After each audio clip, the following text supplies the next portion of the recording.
In the mountains of Appalachia, superstition runs deep in the hearts of each of the mountain folk. Superstition holds gospel truth as the Bible itself. There are some strange ones. One, if you cross a bridge, you have to hold your breath till you hit the other side if you want to get married. A similar one is you hold your feet up as you cross the bridge if you want to get married. A very peculiar one, my very own uncle believes to be gospel truth and even fired a feller over. He owned a construction business and made every single man turn out their pockets. If they had a red lighter, he kept a pack of new ones with him. He would take their red one and give them a new one, throw the red one on the ground and draw an X over it, and then throw it in the garbage. He told that when a red lighter was on a job site or in a truck, the job would go wrong, someone would get hurt, or the truck would tear up every single time. Now, how did that feller lose his job? Well, my uncle did his usual turn out your pockets routine. The feller did, but he didn't have a red lighter in his pocket. He had it in his sock. On the way to the job, sure enough, a truck started acting up.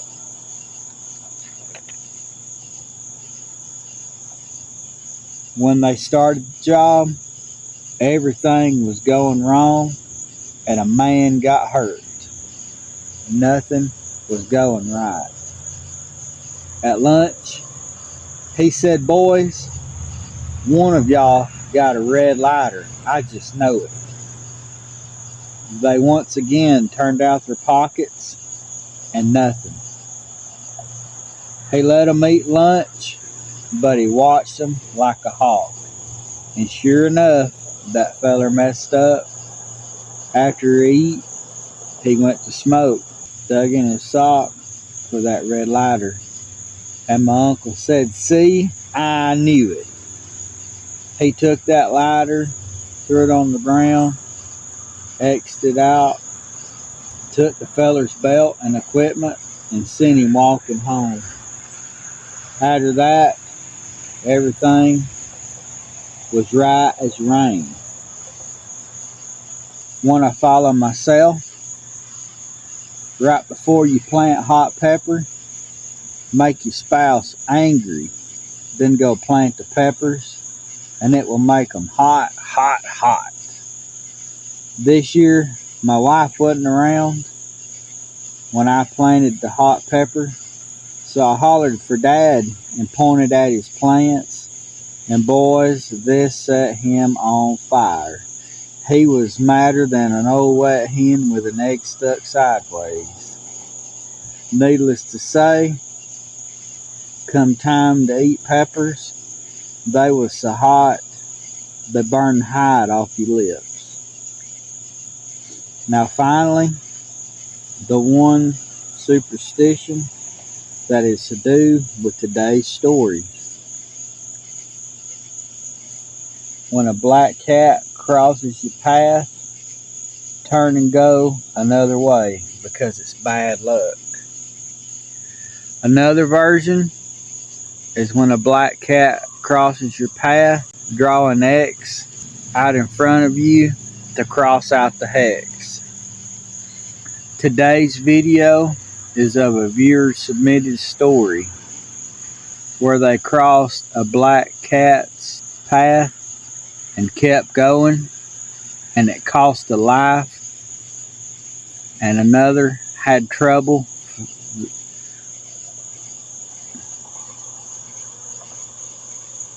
Today's video is of a viewer submitted story where they crossed a black cat's path and kept going without crossing it out or going the other way, and it cost one person their life, and all the ones involved had to deal with the consequences the rest of their life. So sit back, relax, and let's see just what happened.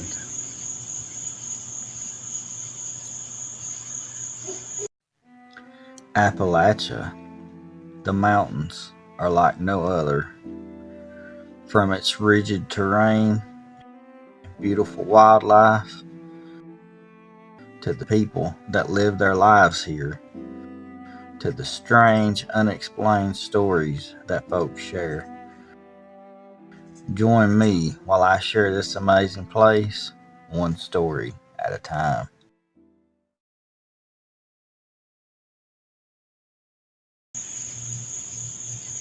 This story was submitted by our sister Betty Feliciano. It is titled How Superstition Caused Death and Destruction. This happened a long time ago when I was 12 or 13. My mother was always superstitious, especially about black cats. She would never let a black cat cross our path. She told it was bad luck and something bad would happen. As a young girl, I just believed her because I knew the consequences of not believing. If you get what I'm saying. One day, my father, mother, dad's cousin, and her husband and I was going to travel to St. Louis to the hospital my aunt, dad's sister, was in. We all loaded up in the car dad's cousin was driving. Her husband in the front, dad, mom, and I in the back. I was sitting in the center. We was about to pull out when all of a sudden a black cat come out of nowhere and walked right in front of the car. Mom said, "Nope, nope, nope. We cannot go forward. We've got to turn around and go the other way." Everyone just laughed. But me, I didn't say a word. I knew better. Dad's cousin, well, she didn't listen, and it would cost a life. She went right ahead and drove straight across that old cat's path. We got on the highway, driving along to the hospital in St. Louis. All of a sudden, Dad's cousin slowed down and said, "Oh my goodness, I've missed the turn and the exit. I'm going to turn right here," and started slowing down to turn into a little gravel path that cut through to the other side going the other way. This was used for emergency vehicles and police. As she slowed down, all I can remember is all of a sudden I heard a big boom. Then I was flying out of the car and my shoes flew off. Then I remember waking up face down on the highway. There must have been gravel somewhere because when I come to myself, I had gravel in my mouth and on my face. I kind of brushed it off, still in shock. I must have had a head injury. It was all fuzzy, but I'm not sure. I got up, staggered around. Some lady hollered, "Hey, this girl just got up. Go check on her." One of the EMTs or police, I can't remember which, came over and told me to come on. I asked, "Where is Mom and Dad?" over and over. He said, "Let's get you in the ambulance. We'll get you checked out, and then we'll go see them." Long story short, Dad's cousin, the driver, had severe damage to her knee. Sadly, her husband died on the way to the hospital. My mother, she got a broken collarbone. My dad, he got a broken collarbone and a fractured hip. Luckily, I only had a scrape and a little cut on my head. I remember in the hospital, I continued to ask, "Where is my mom and dad? Please let me see them." But they wouldn't let me, and this made me mighty upset. We all recovered, but Mom and Dad would suffer from their injuries for the rest of their lives. I will never forget that accident on that day. A black cat crossed in front of that car. It was kind of proven to me that you better not cross paths with a black cat. But I do believe God is always in control, and I don't worry about that much anymore. I am cautious though. So, was it really crossing paths with a black cat that caused the lady to miss the exit and get ran over by another car? Or was it all coincidence? Personally, I believe that if the Lord is with you, He will protect you from all harm.